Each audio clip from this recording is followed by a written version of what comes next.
Hello everyone. Hi, good morning. Good morning, yep.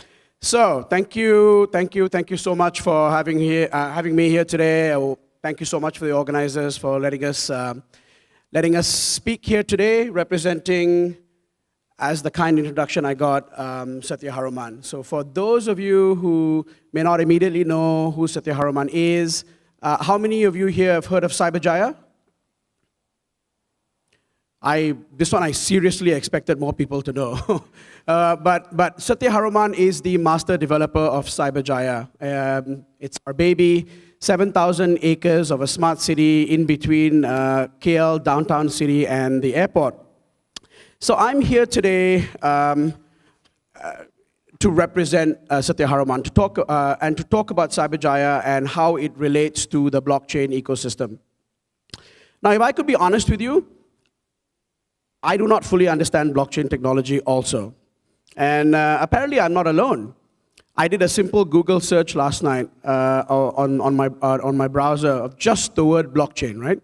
And of course, the first 10 things that come up is largely websites explaining to people what blockchain is. So that's a very good indication of where we are in the adoption of blockchain technology, right?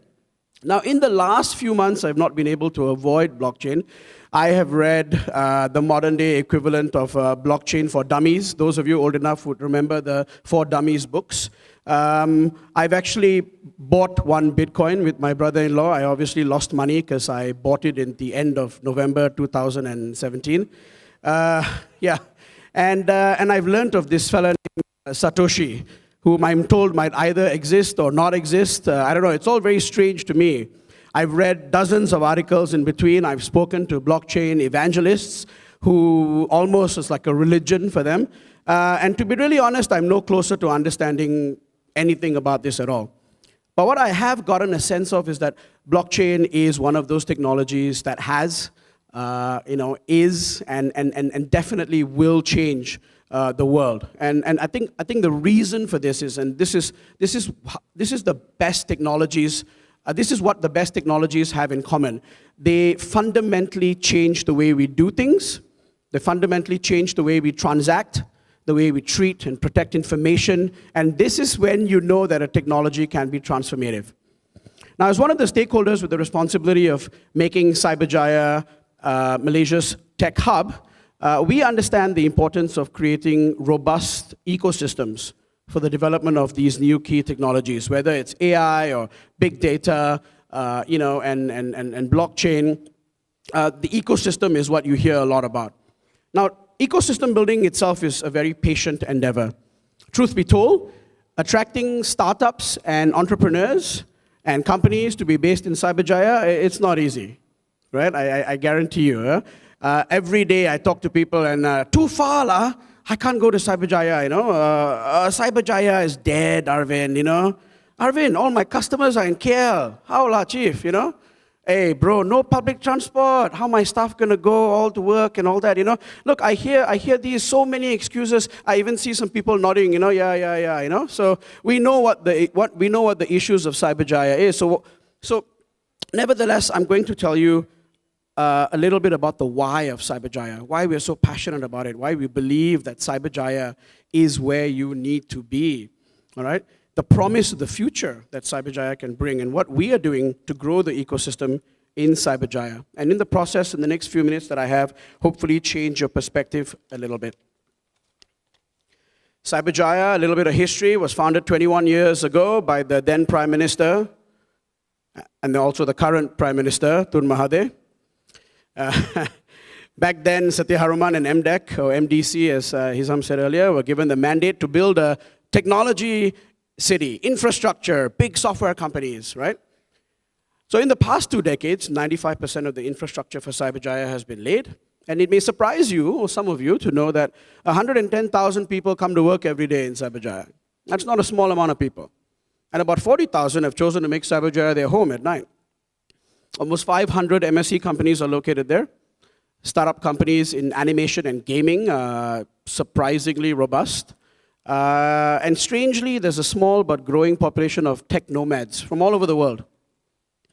MDEC, Magic, Cyberview, the regulator MCMC, are all government bodies based in Cyberjaya. MMU, Lim Kok Wing, University Islam Malaysia, United Nations Development Program, also based there. We have malls, cinemas, 150 restaurants, the largest bookstore in Malaysia, and yes, even McDonald's, right? Now, globally, the technology ecosystem has changed in the last 2 decades. 20 years ago, when Cyberjaya was designated and the MSc was formed, technology was fueled by large centralized R&D efforts by massive software and hardware giants like Microsoft, HP, Dell, Oracle. So the idea with Cyberjaya was we would build this city, and these big companies would come like spaceships and land there and build a big building, right? Today, however, the technology ecosystem globally has changed, right? Because it's powered now by the combined innovation of 1,000 startups, right? It's distributed R&D, right? For any country to be swept up in this technological revolution of any kind, we need more startups. And governments all over the world have spent billions of dollars trying to create startup ecosystem. Everybody wants to be to have the next Silicon Valley in their country. You know, we want more AI startups, more big data startups, you know, and of course, more blockchain startups. The key is more startups. We need it.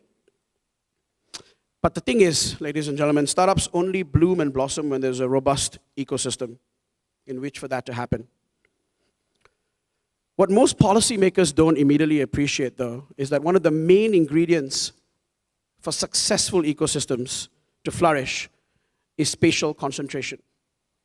Everybody wants to know, what is that X factor? I've built the buildings, I've got all the programs, I've put some funding, I've done everything. Why don't we have more startups? What's that X factor? What's that secret sauce? And I'll tell you what it is. The secret sauce was that in the 70s, there were 3 places where, and this was told to me by the Dean of Entrepreneurship at Stanford University, there are 3 places where a lot of this magic happened. It was the canteen at Xerox PARC Laboratory. It was a cafeteria in Stanford University, all right? And it was another restaurant that, you know, for some reason, a lot of engineers would go there for their lunch, right? It's an example of how people, when they start mingling together and getting close together, and they're all in the same ecosystem, and they start rubbing up against each other, magic starts to happen. And for that to happen, you need spatial concentration. Startups, community builders, connectors, VCs, talent, entrepreneurs, students, companies, government, academia, all need to be tightly packed in one place. In KL today, our startup ecosystem is fragmented. All these elements I mentioned, they're everywhere, from Klang to Cheras, Subang, Mont Kiara, Cyberjaya, in the middle of KL City. From a national perspective, this is not the ideal way to build the ecosystem that we need. What we need is for all of these elements to be clumped together. And there is no better physical location in Greater KL for this than Cyberjaya. People ask me, why not Bangsa South? Why not Ara Damansara? And the reason is that startups don't just need high-rise office buildings.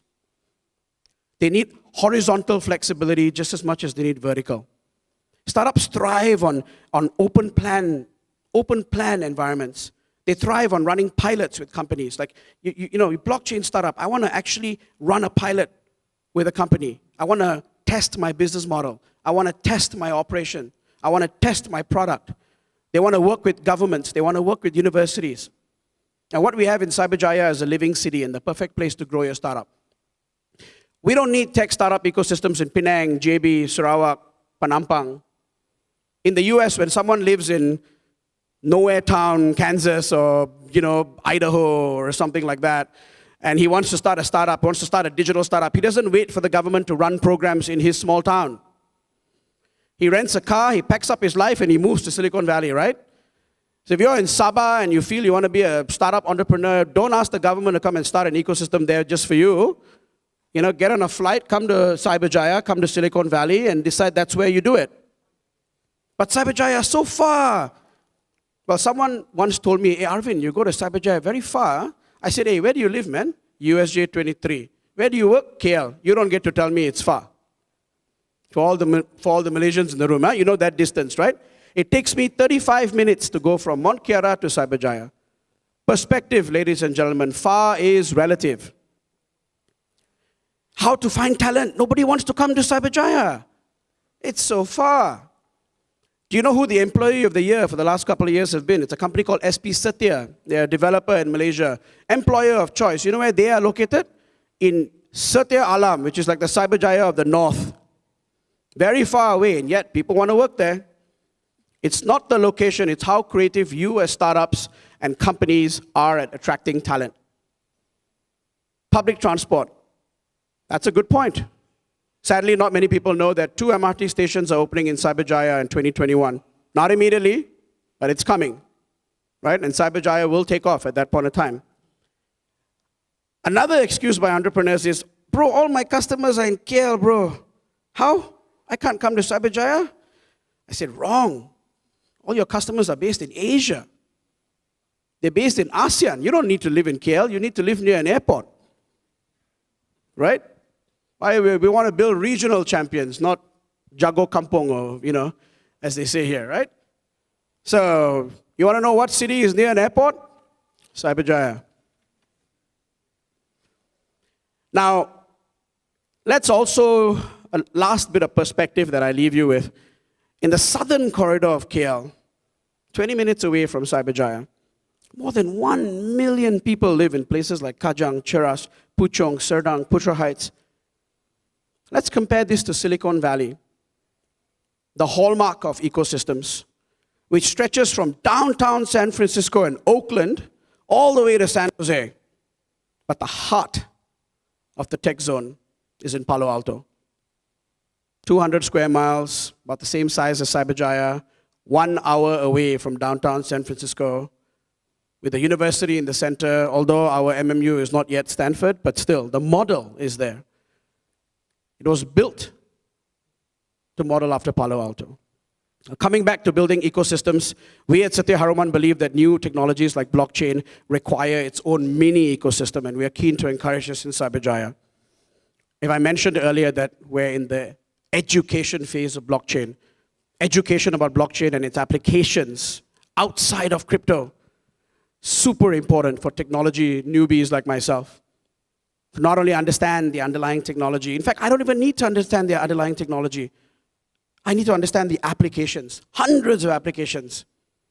Now that is what our partnership today with organizations like ThriveChain is all about. The ThriveChain blockchain hub is envisioned to be the dominant training center to nurture and expose local talent to blockchain. We hope that from this exposure, a whole new cohort of blockchain startups will blossom in Cyberjaya. As master developer, we work closely with the government, the agencies, the relevant ministries, and the local council to constantly help startups through partnerships like this. To all the blockchain enthusiasts, entrepreneurs, future entrepreneurs, your startups, community builders, evangelists, come spend some time in Cyberjaya and help us build the best blockchain ecosystem in the region. It doesn't work with some of you, it only works with all of you, all right? So we're very pleased to have this partnership with ThriveChain today. Thank you for having me. Thank you for listening.